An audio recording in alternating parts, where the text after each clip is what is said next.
Sounds good, Allison. Thank you. All right, so welcome back, everybody, and this is our final morning session, and we'll come back together in the afternoon. But I'm Barb Cardo, for those of you who don't know me, and I'm co-chair of the Children and Youth Planning Table, and it's so nice to be here with you today. We've had a couple of really great sessions so far. And now I think we're going to be moving into an equally great session. So it is time for our third session of the day, and that's the future of the Children and Youth Planning Table. The CYPT has come a long way, but the next chapter is yet to be written. And there's many different paths we could go down together, but of course we can't do it all.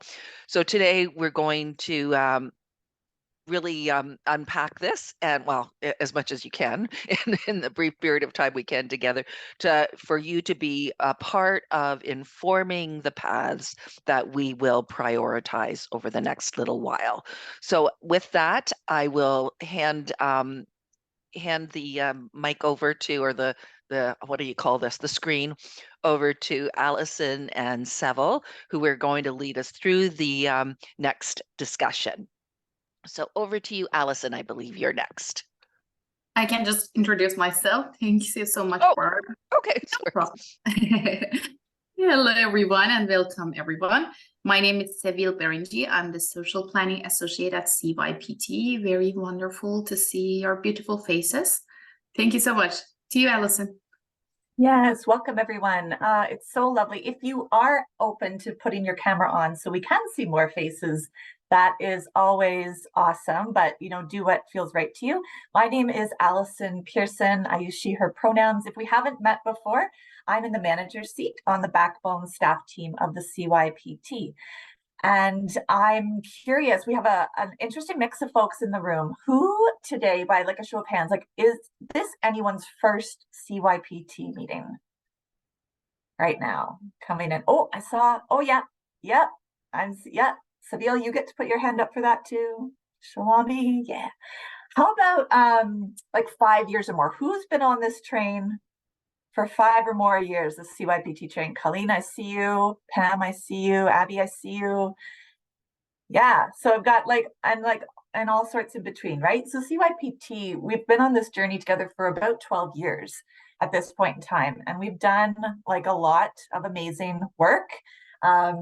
Actually, as I'm chatting here, I'd love to see some things in the chat, projects that come to mind, or initiatives, or things that happened along your CYPT journey so far that really stand out, where you're like, oh man, that was one of the best things I think we've done, or that was one of my favorite meetings, or what have you. So throw a couple of those ideas in the chat. We're going to be looking today at the different activities of the CYPT, and as Barb said, doing a little bit of a conversation around things that would be important for us to think about for the future. Great, I'm seeing Family Compass, I'm seeing Data Collection, Belonging Expo, thanks, those are great. When you look at the work of the CYPT and the activities, they actually fall into 6 broad categories. And then within those categories, if you add them all up, there's actually 22 different activity types that we're coming together around. And then under those, there's usually multiple projects.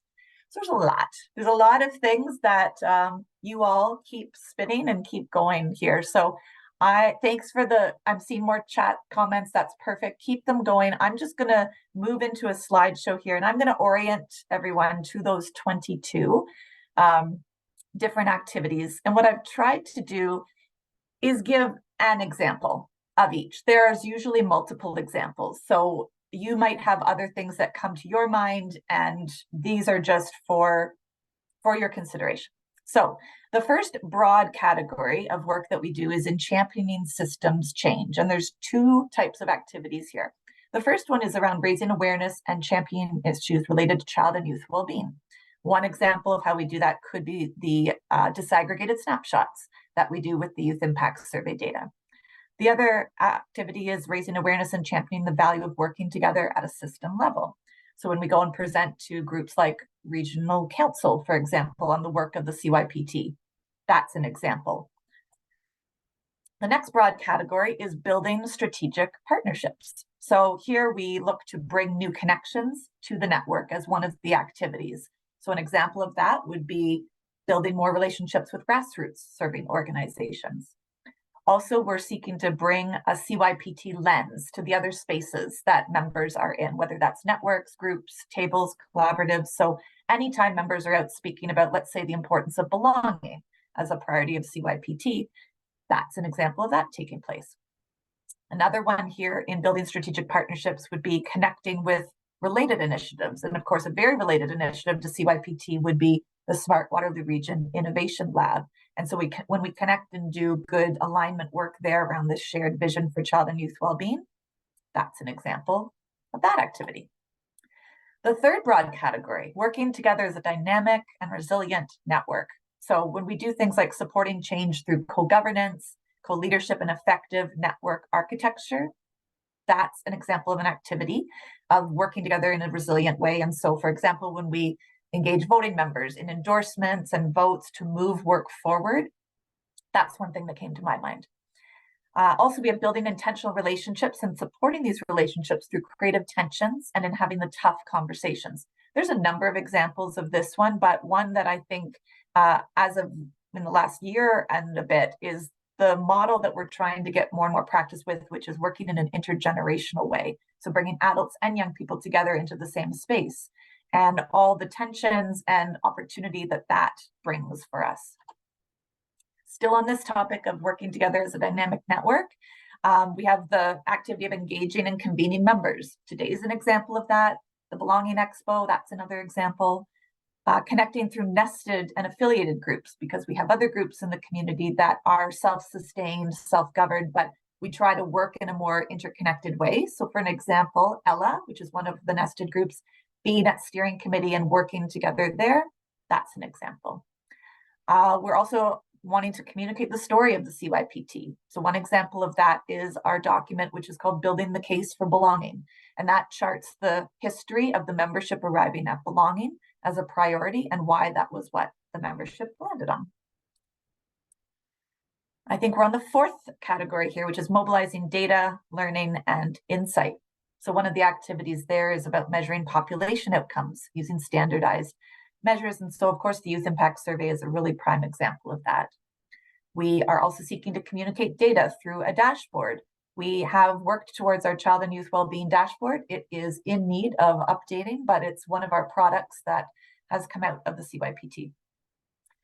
Another one here is mobilizing data to inform evidence-based decision and policy making. So when we look at our data and action resource, and that of course is the 62 actions named by young people that would mean meaningful change to address some of the challenges that we see in the data of the Youth Impact Survey, that's one way of mobilizing data. A couple more here. We're working to develop a shared measurement strategy, and some folks are on the call today from our Measurement for Change group, which is looking very specifically at program level shared measurement around belonging. And the last one here, conducting impact evaluation of CYPT, and that happens every year through our annual survey as an example. All right, getting towards the end, building capacity for ensuring high quality and effective system experiences. So when we work together to facilitate professional development and learning opportunities, such as recent work that's been done on trauma-informed learning resource, that's an example. Living into our shared foundation for practice. This is a document that members created years ago that talks about working in an informed, connected, holistic, child and youth and family-centric way. For example, we've used that to help guide where are learning opportunities and gaps in the membership to drive offerings that are made through the CYPT. Championing initiatives that ease access and navigation. Family Compass is usually an easy one to come to mind for that. And practicing meaningful child, youth, and family engagement. So at the CYPT, one way we're doing that is where we have our paid roles for young people on our staff team, and those are called Youth Connectors. And finally, maximizing and leveraging resources. So connecting to and mobilizing a full range of resources. So for example, we have a lot of grant funding that comes in through different channels. One example of that is through the Astley Family Foundation and their investment into meaningful youth engagement work at the partnership. Also engaging support teams. So we have 3 teams that bring together knowledge experts, we'll say, in that space. And one example would be our comms folks and Marcoms folks that come together around the communication action team.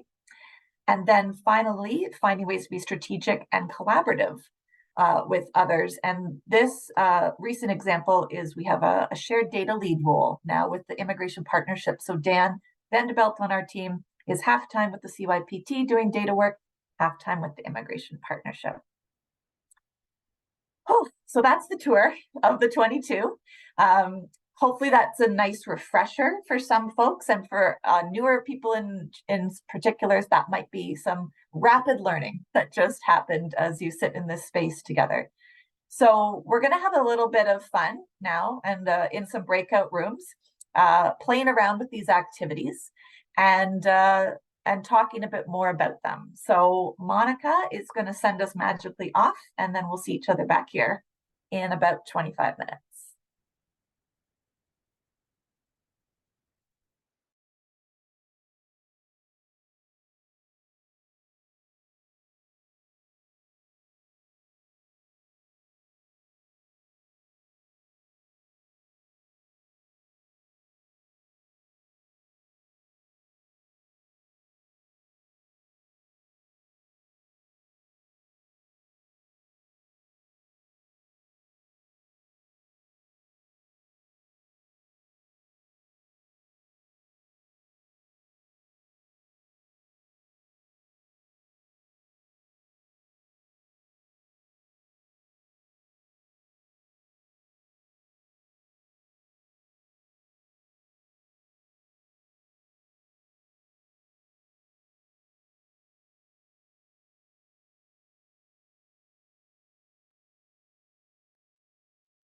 Shalami, you need to join your room.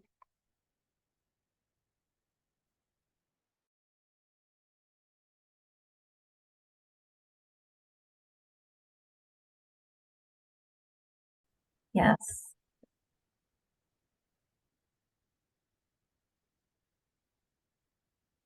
Perfect. Thank you, Debbie, and the rest of my team. Amazing. Did everyone get back before the spaceship took off? Oh my goodness, this is so painful. So, you know what? My whole group is unfortunately much like me. And when I'm told, I was saying to them, when I'm told to prioritize, then I just try to fit everything under one point. And that's, my group did that really well. We had some experts at that in our special committee as well. Yeah. Yeah. That's Oh, wonderful. Jim's guilty. Oh, okay. I think it's very interconnected, so many like options. So yeah, we also are having a chat that what we have to do. Does it fall under this one or that one? So, What yeah, is the best strategy to pick? So just one. it's So so true. wonderful. Okay, our pick submitted. Okay, let's see. Oh, So I have to submit mine right now. just the staff, I think. Joanna, Were were you the hosting? first? Okay, I just did it. okay, great. Uh-oh. So I'm supposed to submit these right now to you, Seville? No, Barb, don't worry. Joanna Okay. submitted already. Yeah, don't worry about it. Just we are going to just Okay. have a Phew. bit of discussion. Yeah. Barb Oh. was hosting though. So Barb, I think you do need to submit them. Oh, Barb is also okay. Oh, is But that do I have to submit them right this minute, or do you need it for the discussion?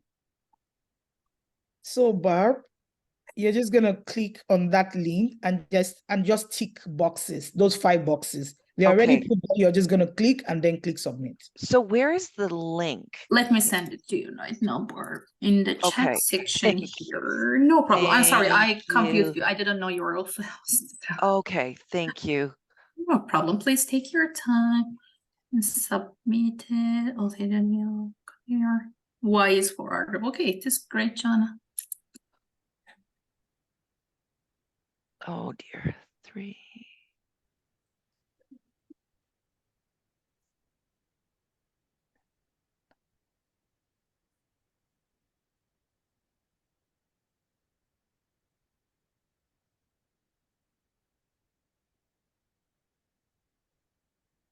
Do you see the results on your end, Sabine? Everything Yeah, looking I good? can see it. I think if, yeah, Barb submitted, I think we are done. It seems like everyone submitted. Take to auto. Yeah, Brian, we didn't get the most advanced aliens apparently with you know, they could have helped us out. I agree. Okay, I submitted ours. Wonderful. Okay, let's now Oh, look at pressure, pressure. aliens, what we can do. Wonderful. Let's look at the result. Very excited. Okay, here's the result. So it seems number 13 is the most nominated one, which is mobilizing data to inform evidence-based decision and policy making.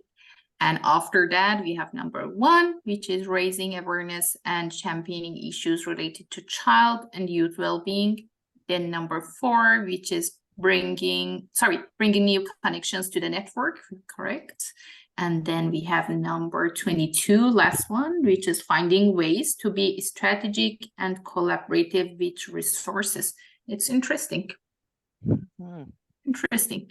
So we would like to invite everyone to share their insights on why they chose the options they choose or why they think this is the result.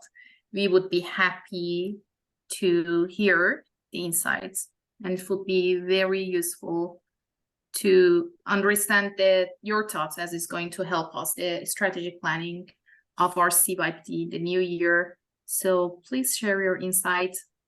And let me also share, okay, I will share this result in the chat section.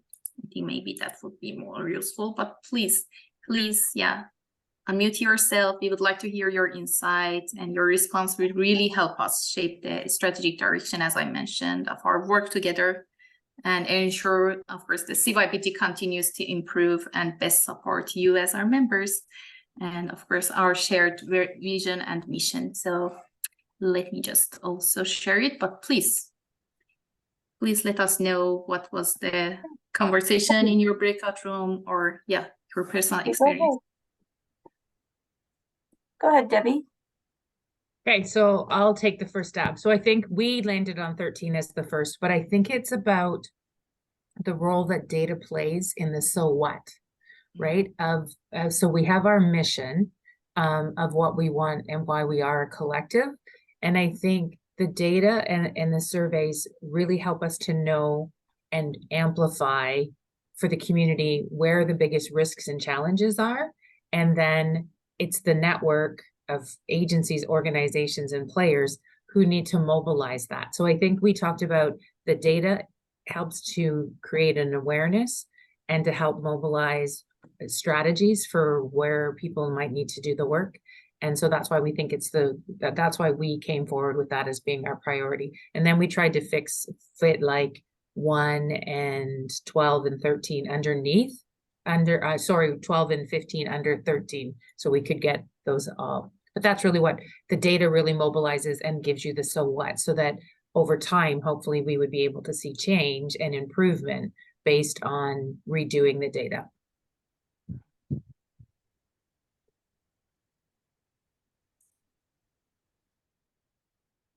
Yeah, it sounds like Lacey, I'm seeing your comment there, said something similar. Sorry, I just need to put some my great objectives. Yeah. Yeah, don't hold tight to the language in any way. This is where we are at in our current way of describing the work. So yeah, to your point, Greta. Other things that you noticed in the conversation, or any surprises, maybe as you're seeing the full collection of results, maybe there's something that you were surprised isn't coming out higher. Allison, if it's okay, as a co-chair, if I could just say just one little thing that's been really bubbling to the surface for me recently, and even in the discussion in my group, I was thinking about this but didn't give it a voice, but is what makes us so key is the fact that we together, there are things we can do that we can't do individually and apart from each other. And those things are the things perhaps we should really be focusing on, is those things that we can do together. And I think, the whole raising awareness and, the data, like coming together, like how powerful is that, coming together with data across the system that can help us make decisions and move things forward. And I think that's, for me, that's been the power of the Children and Youth Planning Table. That's our, as Grace and Bass would just say, that's our secret power, is that what the collective can do is greater than the sum of its parts. Right, the power in the collective. And as you say, what's possible to impact together collectively that's not possible for any one person or any one organization to do as a solo mission, right? Yeah. Any other comments people would like to add?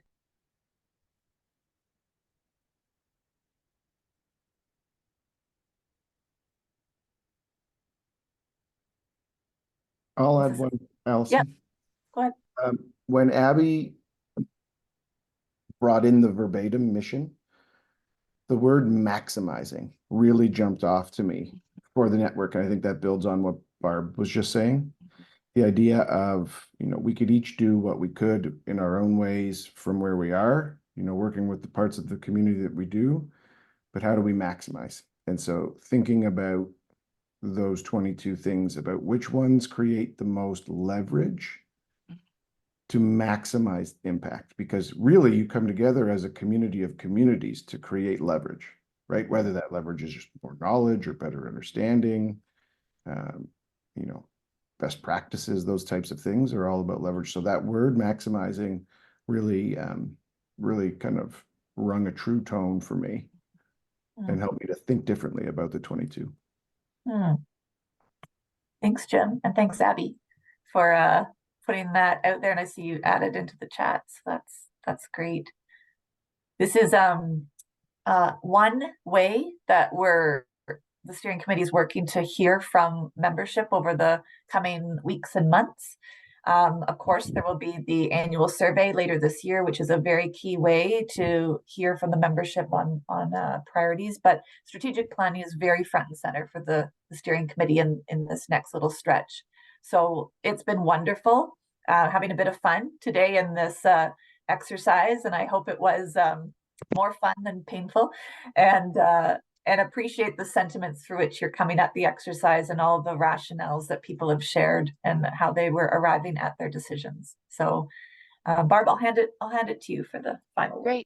Great. Thank you, Allison. And yeah, if I could also just say that my group also, noted the, the bringing new people together and how powerful that is. And I was in a group that many of the there were like 3 of the members I've never worked with before and didn't know who they were. And so it was really quite inspiring to hear from, and I've been around for a while, to hear from folks in the community who are in the youth and child space doing amazing work and have amazing ideas. And so I just wanted to thank them for being a part of this conversation, and to all of you who are perhaps newer to the conversation and reminded of how powerful that was. So thanks all, and thanks for a great session this morning. Actually, Allison, I don't think my group, I hate to speak for them, but I don't think anybody found it painful. I think it was, a really kind of a fun and inspiring opportunity to think about the work of the Children and Youth Planning Table.